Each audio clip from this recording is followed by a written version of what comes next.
Hello, welcome to episode 31 of the Islanders podcast. My name is James. Hey, my name is Daniel. And my name's Yan. Today we're going to talk about a Taiwan-born legend who is prominent in Hollywood and has also widely received acclaim in the international movie world. It's Ang Lee. Oh, of course. In this episode, we want to talk a little bit about his personal life as well as his directing career, and then we will also discuss some of his most famous films, okay? Yeah, so Ang Lee, what a figure. His name is kind of like a national pride for us as Taiwanese. Yeah, especially he has received so much academic prizes in the international. yeah. Yes, his the name art world. represents the Taiwanese movie. Yeah. So about Ang Lee, a little bit about Ang Lee, okay? About his personal life. So he was born on October 23rd in 1954 in Pingtung County. Pingtung County. Pingtung. So Pingtung County is in the south of Taiwan, very south the of south, Taiwan. And it's quite the countryside, right? Yeah. So his father was a scholar. Scholar. He was a principal in a lot of schools. A principal in law Principal schools. in high schools It's or kind of middle class or maybe higher. middle and high class. So he won 2 Oscars and Oscars. 2 Golden Globes awards. What an achievement. Yeah. That's really, really impressive. So he won the Oscar for Brokeback Mountain Yeah. in 2005 5. and Life of Pi in 2015. Yeah, very good films. Hi. Yeah. So he was originally educated in National Taiwan University of Arts. Arts. Okay. Yeah. But he actually got into the school in the 3rd time. Really? Third So, time? Yeah, so the 2 times he did not get into a university. University. So he applied for the 3rd times. Yeah, so 3rd time. So quite hardworking. Yeah, and so he persistent. did. I think he attended 3 tests, the college entrance exam, and failed 2 times. Wow. He has shown perseverance. Only in the 3rd time he got into National Taiwan University. And during college, he took part in more than 15 plays. 15. Yeah, so he was very interested in drama. Drama, actually. acting, and directing. Yeah. Acting, yeah. Very great. And so after college, he went to study at the University of Illinois at Urbana-Champaign Just U.S. in the U.S. and also the University of New York, where he met his current wife. So I think he now lives in New York also. Yeah. He's now like American-based Taiwanese director. So mostly his film was now produced in America, in Hollywood. In Hollywood, yeah. So let's talk about his directing career, okay? So his breakthrough film Breakthrough film. is actually Pushing Hands Pushing Hands. Yes. in 1991. Love that film very much. So filmed in Taiwan. Yeah. Yeah, and then after Pushing Hands, he also had 2 more films Yeah. called The Wedding Banquet in 1993 and Eat, Drink, Man, Woman in 1994. So these are his first 3 classics. Yeah.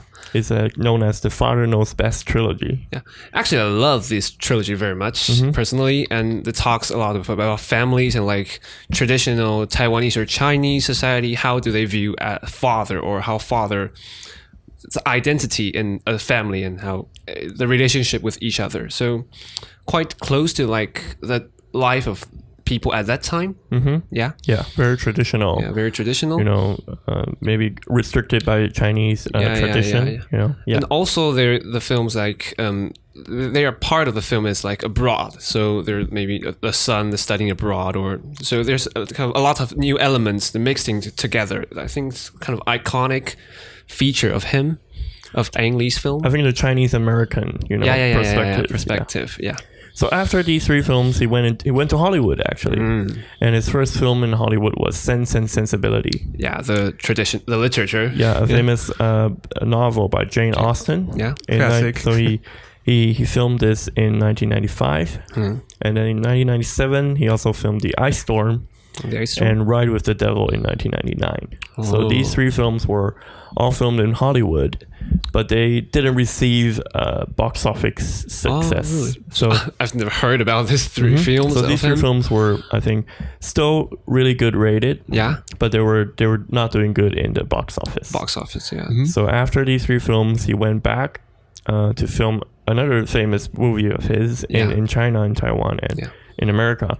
It's called Crouching Tiger, Hidden Dragon. Oh. And I think it's one of his classics also. Yeah. So he filmed this in the year 2000. Yeah. And it was the highest grossing foreign film at that time. Yeah, I think to people at that time, just seeing like Chinese kung fu or something. I think that was very popular at the time. Yeah, at that time. Yeah. And it grossed 1.28 billion US dollars. Wow. Such a which is such a crazy number. to think about. Yeah, so I want you to remember that number. Okay. And then we'll get into the next part of his story, which is his Achilles heel. Achilles heel. So one of his failed works is the Hulk. The Hulk. So he did a Hulk movie in 2003. Yeah. And it only grossed 2.45 million US dollars. Wow. So compared What a to difference. compared to the last film, this was not a box office success. And but this was one of his worst works. One of his worst. One of his worst, but it still got 62% on Rotten Tomatoes. Yeah, so still pretty good. Still very good. Yeah. Because on Rotten Tomatoes, normally they get scores They get more like 10%, yeah. 12%. So his So worst pathetic. film still got 62%, which was, remarkable. And so after the Hulk, he went on to film his classics. Yeah. One of his three of his classic films. So after the Hulk, he actually wanted to retire. Oh, really? Because he felt like In that age, it was such a failure for him. And so he wanted to retire after the Hulk. He was, I think, about 50 at the time. Yeah. But thank God he didn't, because he Thank God, yeah, he definitely. did some more classics after that. So one of the classics we're going to discuss today is actually Brokeback Mountain. Yeah, Brokeback Mountain. Brokeback Mountain was filmed in 2005. So I think this one is when Oscar. It won the Oscar with this one. Yeah. And the second one is Lust, Caution. Yeah, I love that one very much. It was actually adapted from like a Chinese novel written by a Chinese writer in like 1950, 40 or 50. I think all of his three classics were Adaptations, adapted yeah. From novels.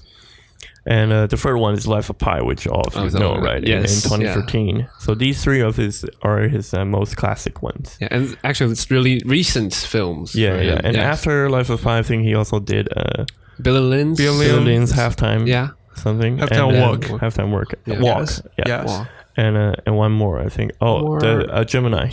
Gemini. Yeah. Gemini with Will Smith. And last year, I think. Yeah. So that was 2019. quite a new film. Yeah. So today we wanted to discuss his two of his most famous films. Yeah. Which is Brokeback Mountain and Life of Pi. Yes.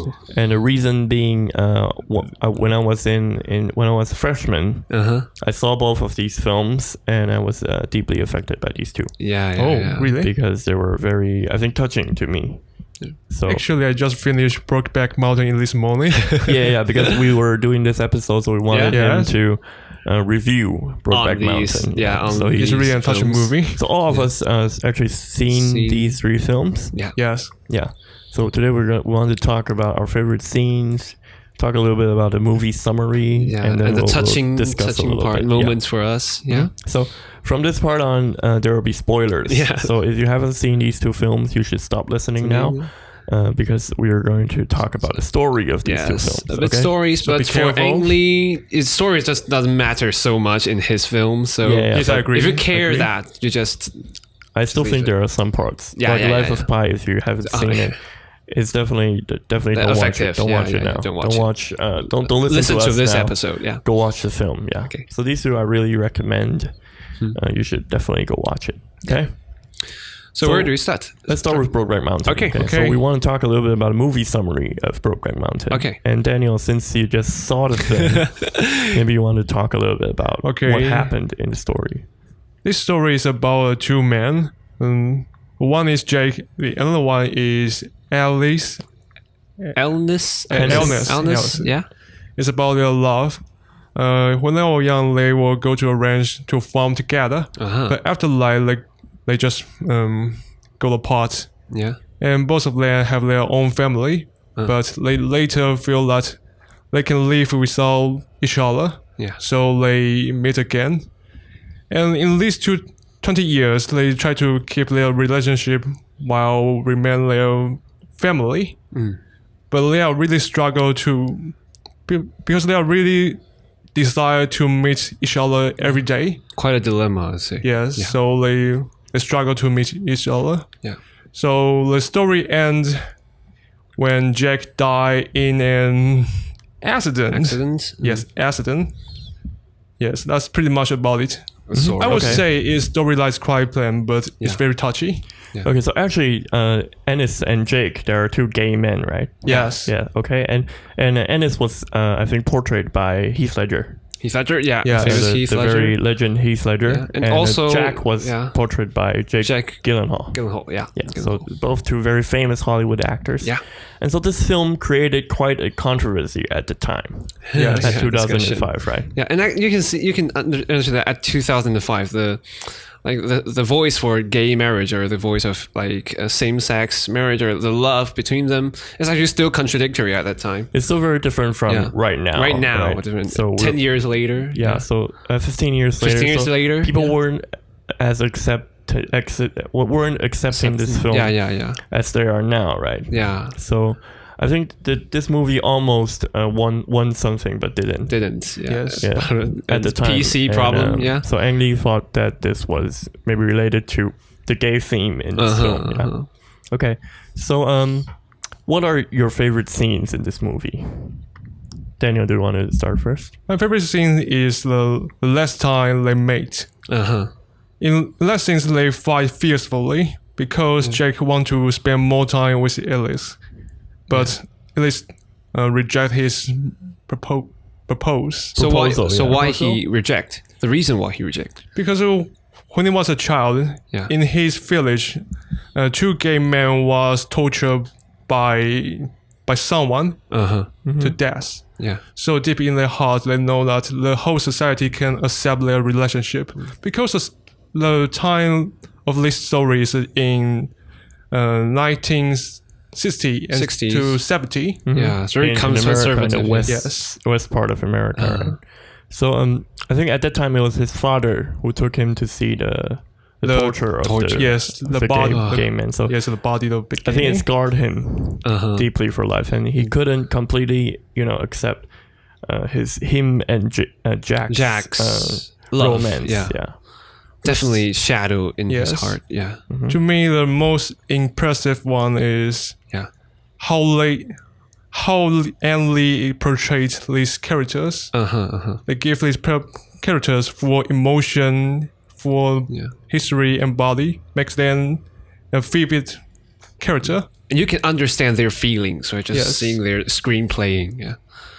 So actually, the story is not that special. Yeah, the storyline is quite simple. Simple. The plot is very simple, but he's very good at portraying, like through other characters. To portray how these two main characters interact with each other.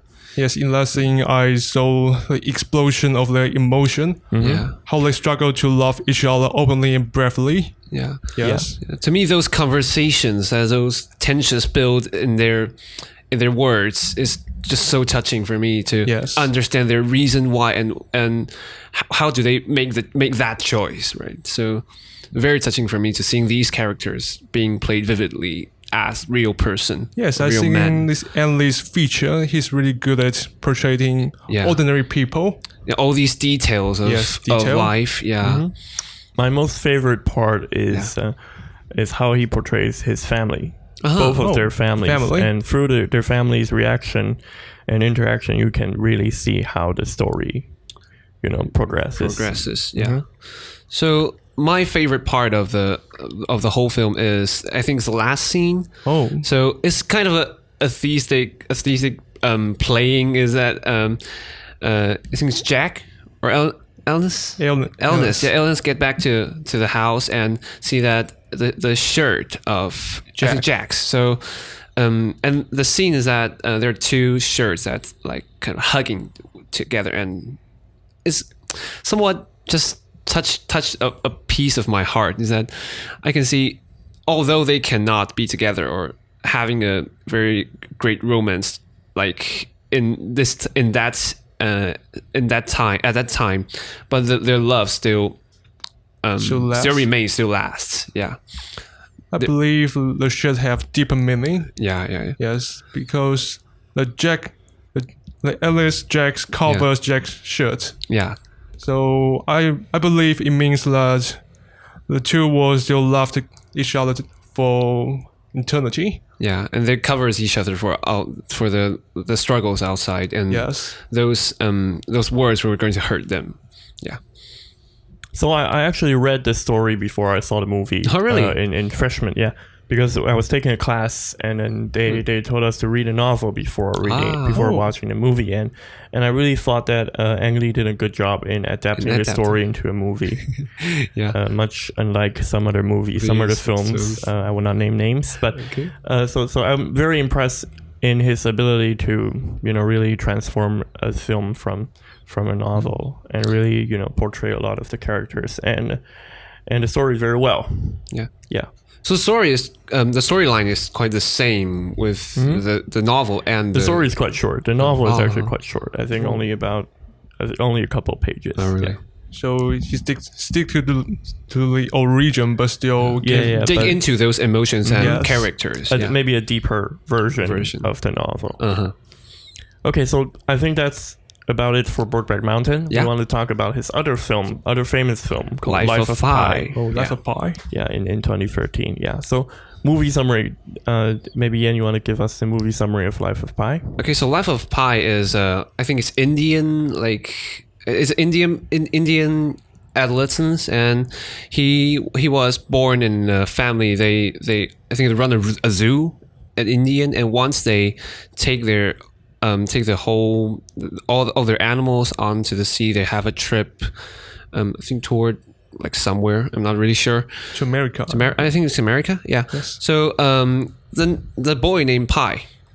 In his family. So I think the whole story is that they actually went on to an accident of the ship during the travel. So the ship was broken, and all of his families and him and also those animals are spread around. And actually the whole film is about how he struggled to live in that after that accident and get back to the civilized world. Yeah. Mm-hmm. So a big part of the movie was him on his own on a ship, right? And with a whole bunch of animals. Yeah. Yes. And so this was quite a long film. Uh-huh. And I think some people think it's very boring because all this only one person or one boy. The storyline is quite simple. The plot is quite simple, and only the boy and the animals aren't even real. But this was a very powerful movie. Yeah. Because in the end, it was revealed that the animals were actually, I think, not true, not real, and it was only an artifact of his imagination. Yeah. That's my favorite part. Maybe a sign or a reflection of real people. Of his mental state. Yeah. So I think the story is quite sad. The original story, I think his version of the story is quite sad because he talked about eating his family. Eating his family, yeah. And so actually the animals were a reflection of him, of Pi himself. Yeah. And so because the shipwreck story was very hard for people to live, to imagine or to think about. So he told people the story of the animals eating each other, rather than himself killing people. In order to survive. Yes. So that was such a powerful part of the movie for me. So you can see that still the same story, but told in a different way, and that can make a great difference on how the listeners, the audience, feel through all these plots. And I think maybe like kind of a symbol or sign these animals represents is a very good work of Ang Lee, and also the screenwriter of the original novel. So I love that part very much. Yeah. So is there any impressive scene that in this film? Well, my favorite scenes is in the last part of this movie. The Pi told the also who want to publish his story. Yeah, right. The other version of his story. Yes. So the animal version. Animal version of his not story. the animal version. Or the real version of the story. Yeah. Yes. So actually, throughout the film, we only watched the animal version of the story, and it was told only by him what the animals represent and the true story. Yeah. So the contrast between the two versions is really sharp. Really sharp. Mm-hmm. Yeah, actually, I've read the novel before watching this film, and it's a totally different experience when reading novel than watching the whole film. So watching films like there's no one telling you stories. So like when we're reading novel, it's like the author is just telling me the story of Pi. But in the film, it's like I'm really Pi and on that small ship, small boat, and living with all these animals.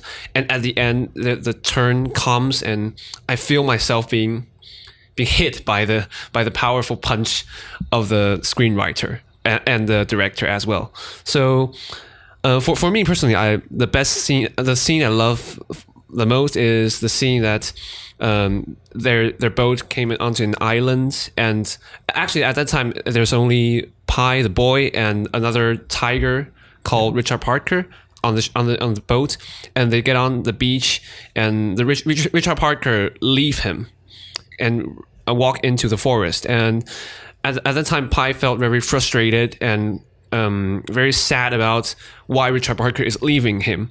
And that scene was touching. But after the whole story, the turn, you could understand that part of him was kind of lost on the island. Part of him, the fierce part of him, or the violence part of him, was left on the island, and he get back to the civilized world as a normal people that we've seen interviewed by the book author you've seen as the last scene. Yeah.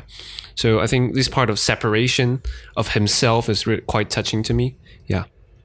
Yeah, so that's all we have for Life of Pi. Yeah. I think one last question I have for Daniel is, do you have any questions for Ang Lee, the director? If you meet him one day, what question would you ask him?